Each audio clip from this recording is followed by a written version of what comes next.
Dua cih dia. Agina pega kita gitu hutan ni kau nak tipak kau nak balik sana. Banyak kalah karu mian.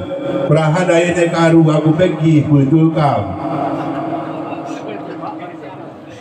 Disanggup ni. Sarah. Yang kedua nak ketua mencalonkan diri malah mani ngai tawaran mau ini sebagai menteri pangan kira salah. Ika memang tu ke diri awak fikir menteri dia hamat ni. Perlu calon gubernur ni.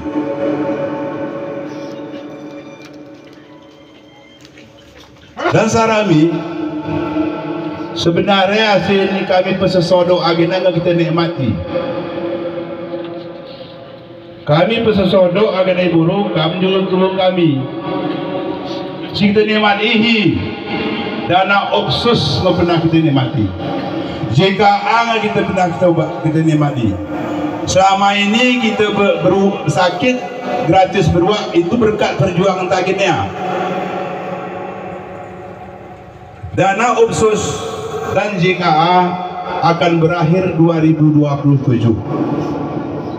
Apabila dia menang Jakir Manap, nanti harap kita beruang gratis. Gratis beruang kita sanggup di jematu di rumah sakit tu. Apalagi beber. Himran kita gratis sedih beber. Kata Tuhan kita meran gratis. Marilah kita menangkan Haji Muzakir Manap sebagai gubernur.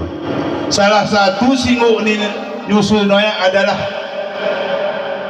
itulah Muzakir Manap.